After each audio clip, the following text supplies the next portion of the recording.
Bienvenue dans les récits extraordinaires de Pierre Bellemare.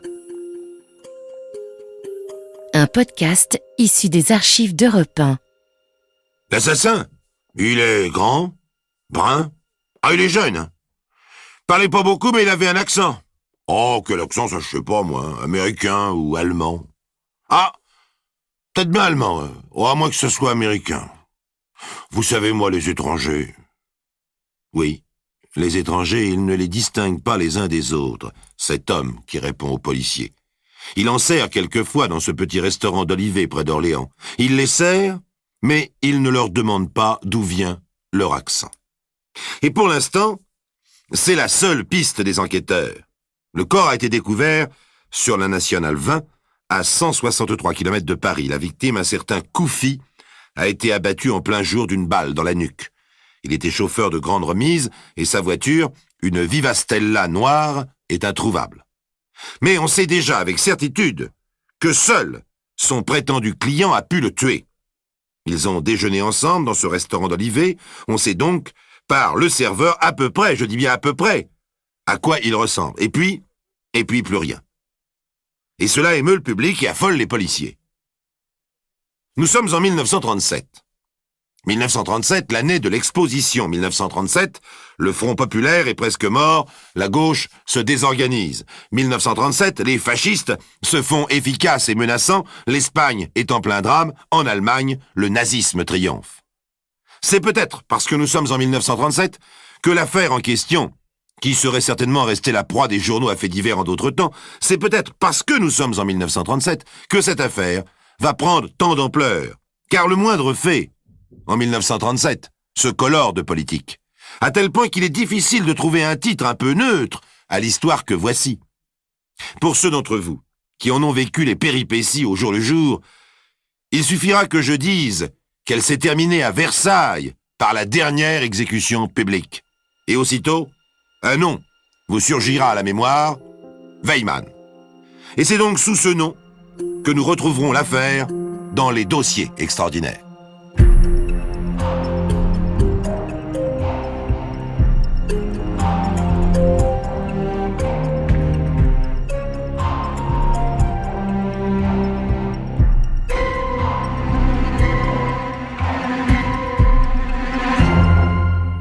Le nom de Weymann, il a fallu quelque temps aux policiers pour l'entendre.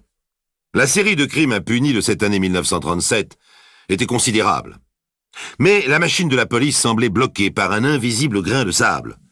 Quai des Orfèvres, pas le moindre écho. Les indicateurs habituels n'avaient rien à dire. Tout se passait comme si les criminels étaient soudain devenus des hommes parfaits. Pas de maîtresse, pas de bons copains avec qui l'on bavarde, pas de partie de cartes où l'on laisse échapper un mot, pas de receleur ou d'intermédiaire, rien.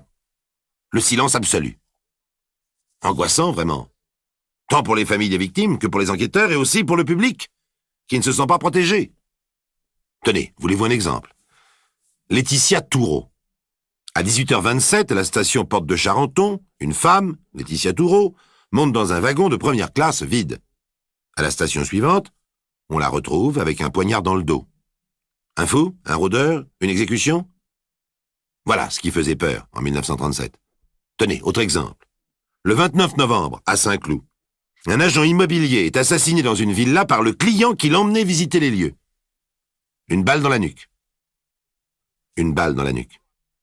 Et le client avait, paraît-il, un fort accent étranger. Américain ou bien allemand. Cette balle dans la nuque, cet accent étranger, c'est la première piste sérieuse. Mais est-ce la bonne? Un assassin signe-t-il son crime en clair? Je veux dire, un homme qui s'apprête à en tuer un autre, dépose-t-il au bureau de ce dernier une carte de visite avec son nom et son adresse? C'est la question que se posent les policiers en contemplant la carte de visite laissée à l'agent immobilier par son mystérieux client à l'accent étranger. Arthur Schott, 10 avenue du Parc Impérial, à Nice. Monsieur Schott est représentant de commerce. On le retrouve à Strasbourg. Aucun rapport avec l'assassin. S'il vous plaît, à qui auriez-vous pu donner votre carte récemment? Oh, vous savez, un représentant, cela distribue beaucoup de cartes de visite. Oui, mais réfléchissez bien. Une personne inhabituelle peut-être. Une personne rencontrée en dehors de la profession. Je ne sais pas. Je voudrais bien aider la justice, mais Vraiment, je ne vois pas. Bon, nous vous remercions, monsieur. Au revoir. Ah, attendez! Attendez, mon neveu, oui. J'ai donné mon adresse sur une carte à mon neveu, Fritz. Fritz? Un Allemand? Oui. Fritz Frommer, c'est un réfugié allemand. Où demeure-t-il? Idéal Hôtel, rue Saint-Sébastien, à Paris. Rue Saint-Sébastien, à Paris. Le propriétaire de l'hôtel. Monsieur Frommer? Oh, cela fait une semaine que je ne l'ai pas revu. Sa note? Non, non, il ne l'a pas réglée. D'ailleurs, messieurs, vous pouvez monter dans sa chambre, il a laissé sa valise et tous ses effets. Pouvez-vous nous montrer sa fiche? Parfaitement, messieurs. Ici, tout est en règle. La fiche comporte le nom d'un correspondant, un autre réfugié allemand.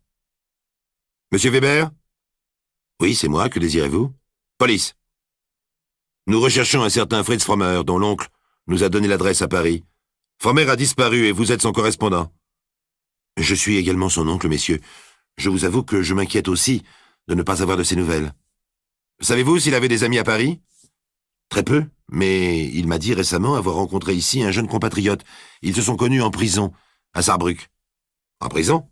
Oui. Fritz Frommer a été interné politique pour ses opinions anti-hitlériennes. Et ce camarade? Prisonnier politique également? Non. Non, un personnage plutôt douteux.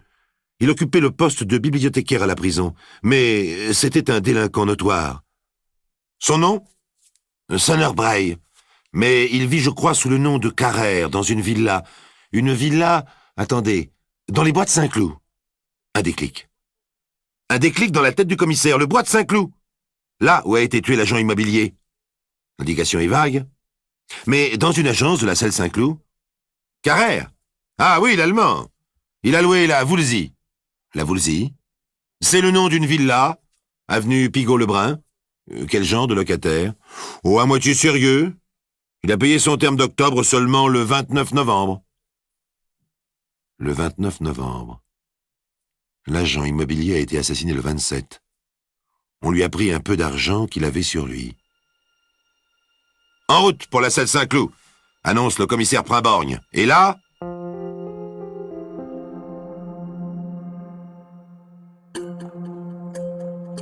Les récits extraordinaires de Pierre Bellemare, un podcast Europe 1.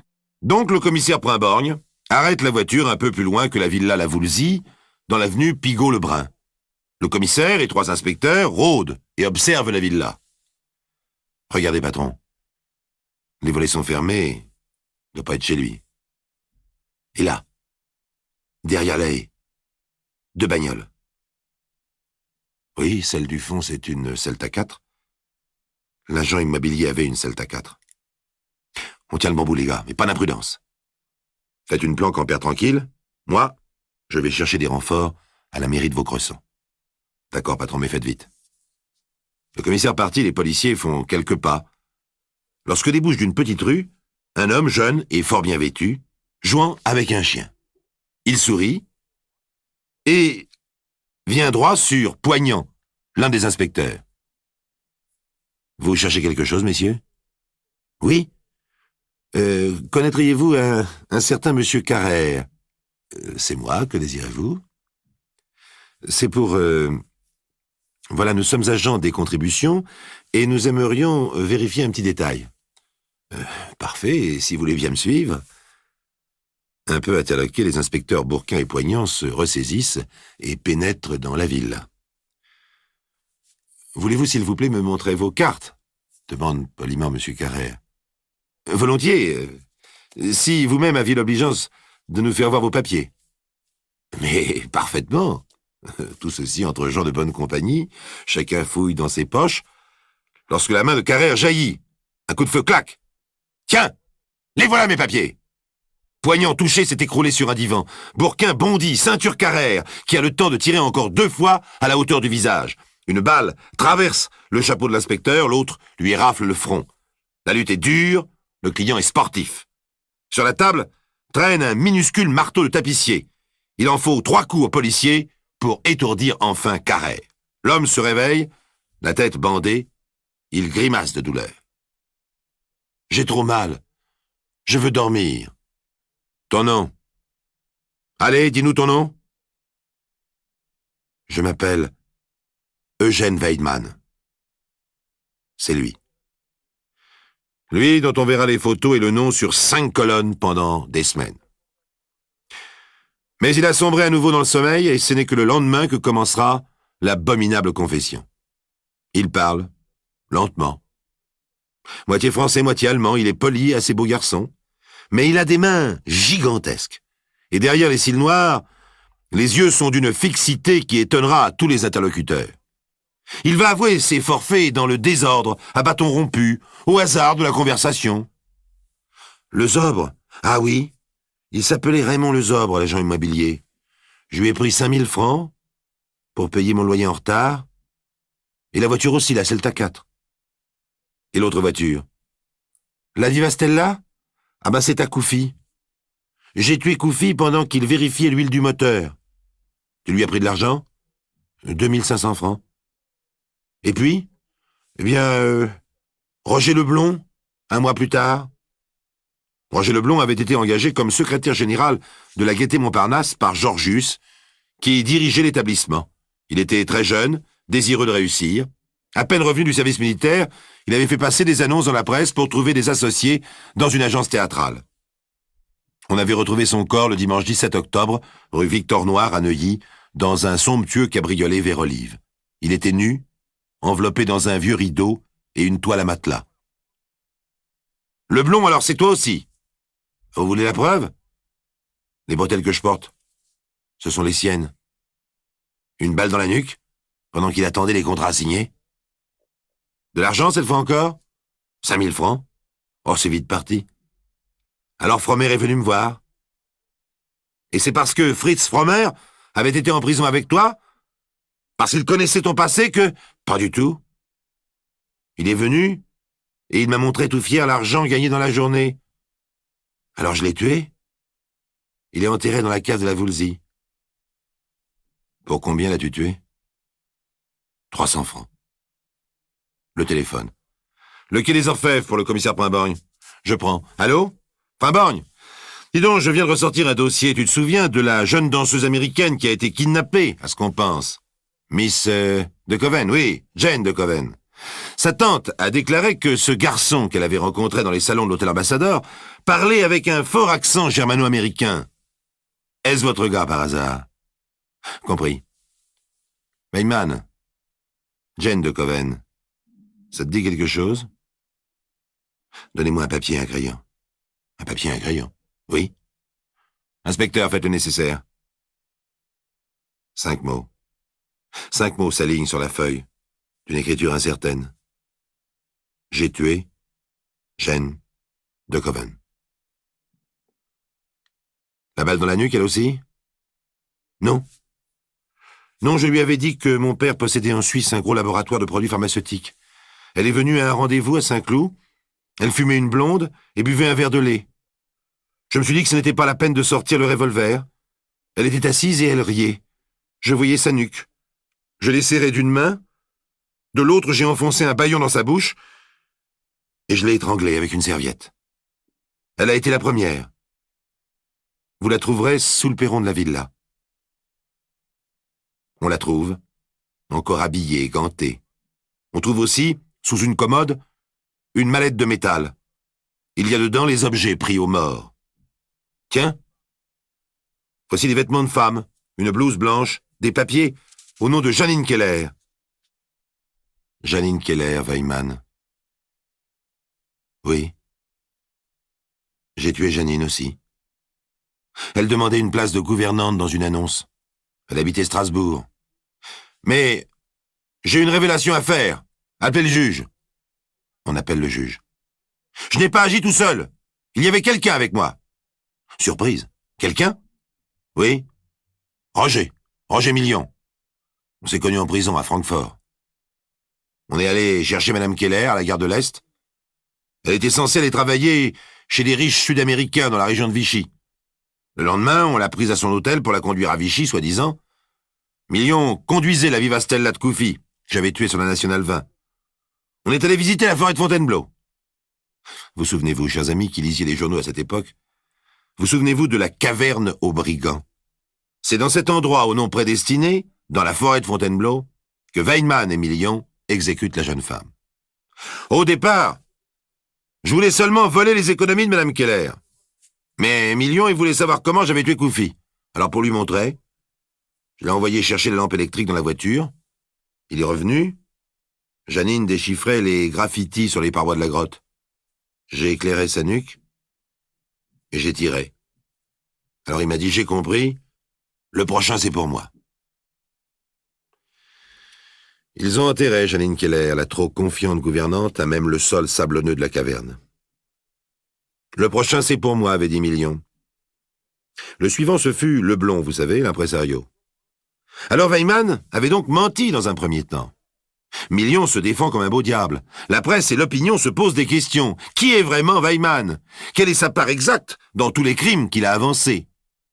On apprend son histoire. Un enfant kleptomane et fugueur qui inquiète ses parents. Voilà, Eugène Weinmann, adolescent. On le fait examiner par un spécialiste. Celui-ci le plonge sous hypnose pour l'interroger plus librement. Il avoue des vols qui remontent à l'âge de 4 ans. Au réveil, il se rend compte qu'il a trop parlé. Alors, dès la séance suivante, il fait semblant de s'endormir et n'avoue que ce qu'il veut bien dire. Mais me direz-vous, on ne peut pas vérifier s'il dort vraiment, par exemple, en le piquant pour voir ses réactions? Eh bien si, justement. Et c'est comme cela que l'on s'apercevra d'une anomalie très exceptionnelle chez cet individu. Écoutez bien, il est tout à fait insensible sur tout le côté droit de son corps. On peut le pincer, le piquer, le brûler même. Le côté droit tout entier est insensible à la douleur. Est-il anormal? Est-il hystérique? Est-il né avec dans sa tête une insensibilité morale qui correspondrait à sa particularité physique? On se le demande, et les experts ont toujours refusé de se prononcer là-dessus. Mais considérons par exemple cette réplique extraite des notes prises au cours d'un interrogatoire. Eugène Weinmann, regrettez-vous vos crimes? Pourquoi? Je ne connaissais pas ces gens. Pourquoi je ne connaissais pas ces gens? C'est cette image monstrueuse que le public a devant les yeux. Et c'est un monstre, un vampire, que l'on s'attend à voir paraître au banc des accusés lorsqu'enfin le procès commence aux assises en mars de l'année suivante. Mais, malgré le côté retentissant de l'affaire, Weinmann va, si j'ose dire, décevoir son public. C'est le procès mondain par excellence, qu'aux vedettes, l'accusé et son défenseur, maître Moreau Giaferi. Sale comble. On croise Colette, l'écrivain, Maurice Chevalier, venu entre deux répétitions. Pour préserver la pudeur des dames de la bonne société qui siègent au pourtour de la galerie, on a tendu juste à hauteur des genoux un guilleret rideau de satinette bleue. Tout est en place pour cet événement très parisien. On peut faire entrer l'acteur principal. C'est tout juste si on ne le siffle pas dès sa première réplique. Il s'est levé, sans avoir la parole. Il est maigre et pâle, mais très élégant. Complet bleu marine, chemise et cravate impeccable, cheveux gominés, beau regard souligné par des cils noirs. Monsieur le Président, je déclare ceci. Je plaide coupable. Je renonce à être défendu. Tollé dans la salle. Maître Moreau Giaferi sera-t-il privé de plaidoirie? Non. La loi est formelle, on doit être défendu aux assises. Il ne me reste plus guère de temps, chers amis, pour vous raconter ce procès mémorable. Mais le plus étonnant, c'est quand même, je crois, la plaidoirie de maître Moreau Giaferi. Ce passage, surtout. « Mesurant mes mots, clame-t-il, je dis que les crimes de Weinmann sont des crimes allemands. Parce qu'il est allemand, parce qu'il est jugé pour l'horreur et le nombre de ses crimes, devant vous se pose cet angoissant problème. Weinmann est-il normal? Lui dont les veines ont véhiculé le poison du mal. Avec terreur, je vous dis... Voilà un être jeté sur terre autrement que les autres hommes. Il a commis le crime de naître. Oui, voici ce que l'on entendit pour la défense de Weinmann, mais nous étions en mars 1938. Jean Blanc, complice mineur dans l'affaire, bénéficia des circonstances atténuantes. Million fut condamné à mort, mais gracié par le président de la République, Lebrun. Weinmann fit encore parler de lui puisque son exécution en public, devant la prison de Versailles, fut la dernière du genre.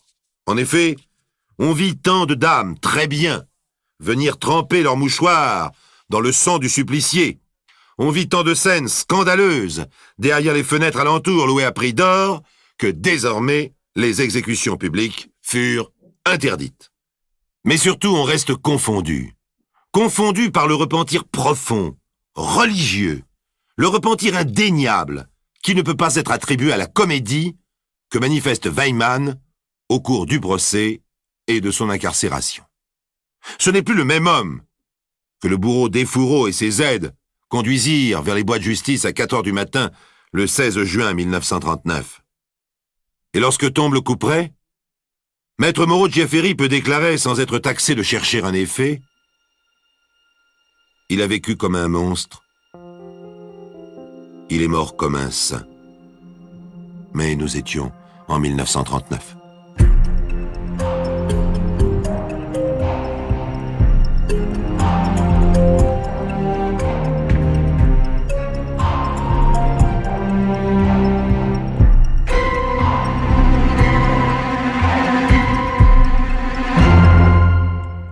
Vous venez d'écouter Les récits extraordinaires de Pierre Bellemare, un podcast issu des archives d'Europe 1.